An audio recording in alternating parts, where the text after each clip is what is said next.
Oke, kita langsung aja bahas satu topik yang lagi panas banget di media sosial, aplikasi penghasil uang. Tapi kita nggak akan cuma bahas biasa, kita bakal bedah tuntas, misahin mana mitos dan mana fakta, legal yang wajib banget Anda tahu, biar nggak jadi korban. Saya yakin Anda pernah lihat kan, seliweran di grup WhatsApp, di Facebook, atau di iklan-iklan yang menjanjikan banget. Kalimat saktinya tuh selalu sama, aplikasi penghasil uang resmi dari pemerintah, dijamin aman. Nah pertanyaannya, beneran nggak sih klaim ini? Oke, kita luruskan dari awal ya. Jawaban singkatnya, nggak ada. Pemerintah Indonesia itu sama sekali nggak pernah merilis aplikasi khusus buat bagi-bagi uang langsung ke warganya. Jadi klaim itu, ya itu cuma kesalahpahaman besar. Oke, mari kita bedang lebih dalam.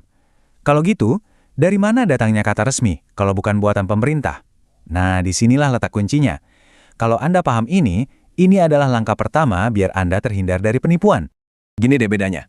Buatan pemerintah itu artinya aplikasinya ya dibuat dan dikelola langsung sama lembaga negara. Nah, kalau terdaftar resmi, itu artinya aplikasi punya swasta, punya perusahaan yang udah lapor dan terdaftar sebagai penyelenggara sistem elektronik atau PSE di Kementerian Komunikasi dan Digital. Jadi statusnya itu legal buat beroperasi di Indonesia, bukan berarti punya negara. Nah, yang menarik di sini, ternyata nggak semua aplikasi itu diawasi satu lembaga yang sama loh. Banyak banget yang salah kaprah, mikir semuanya harus ada di OJK. Padahal, aplikasi yang ngasih reward kayak TikTok atau survei kayak Jackpot, itu cukup terdaftar di PSE Komdigi aja. Sementara, aplikasi keuangan, misalnya bank digital atau investasi, nah itu baru wajib punya izin tambahan dari OJK atau Bank Indonesia. Beda jenis, beda wasitnya. Sekarang kita tahu kan bedanya? Kenapa ini jadi penting banget? Soalnya, di celah kesalahpahaman inilah aplikasi-aplikasi ilegal itu menjebak korbannya. Mereka sengaja pakai kata resmi buat membangun kepercayaan palsu. Coba deh kita lihat angkanya, ini gila banget. Cuma dalam setahun terakhir aja, Satgas Pasti dari OJK itu udah memblokir 2.263 pinjaman online ilegal. Ini bukan angka yang kecil ya. Ini tuh udah kayak wabah digital yang ngancam data dan dompet kita semua. Dan itu baru pinjaman online. Ada lagi 354 aplikasi investasi bodong yang juga diblokir di periode yang sama. Ini bukti kalau penipuan model begini tuh nyebar kemana-mana. Ke berbagai jenis aplikasi yang iming-imingin keuntungan. Terus, gimana cara kita ngenalinnya? Gampang kok, ada beberapa tanda bahaya yang jelas banget. Pertama, kalau ada aplikasi yang minta deposit atau bayar uang pendaftaran di awal, langsung tinggalin. Kedua, janji dapat uang gede tanpa usaha yang masuk akal, itu udah pasti jebakan. Dan yang paling bahaya, kalau aplikasinya minta akses ke semua kontak, galeri foto, sama SMS kamu, wah itu namanya perampokan data terang-terangan.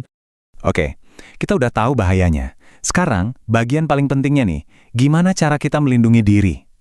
Kabar baiknya, ada cara yang gampang banget dan bisa dilakuin siapa aja buat ngecek sebuah aplikasi itu legal atau enggak. Ini dia panduannya, simple banget. Cukup buka situs pse.komdigi.go.id.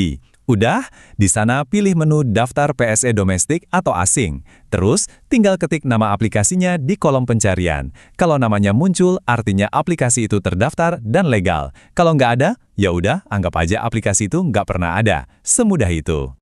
Nah, setelah kita dibekali cara ngeceknya, yuk kita lihat beberapa contoh aplikasi yang memang statusnya udah terverifikasi legal. Ingat ya, ini bukan rekomendasi, tapi cuma contoh nyata dari platform yang mainnya sesuai aturan. Di sini kita bisa lihat nama-nama yang familiar ya, ada Shopee dan TikTok, penghasilannya dari program afiliasi, statusnya terdaftar di PSE Komdigi. Ada juga Google Rewards dari isi survei, sama, terdaftar di PSE juga. Terus ada bank digital kayak SeaBank, nah statusnya berizin OJK. Ini ngegambarin banget poin kita sebelumnya, legalitas itu macam-macam, tergantung model bisnis aplikasinya. Nah, ini dia poin paling krusialnya. Bahkan untuk aplikasi yang legal sekalipun, penting banget buat punya ekspektasi yang realistis. Anggap aja ini cara buat cari uang jajan tambahan, bukan buat gantiin pekerjaan utama. Ini nasihat paling penting buat jaga kesehatan finansial Anda. Jadi, apa yang harus kita bawa pulang dari paparan singkat ini?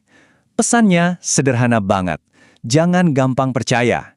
Selalu cek dan verifikasi sendiri sebelum download atau kasih data pribadi Anda.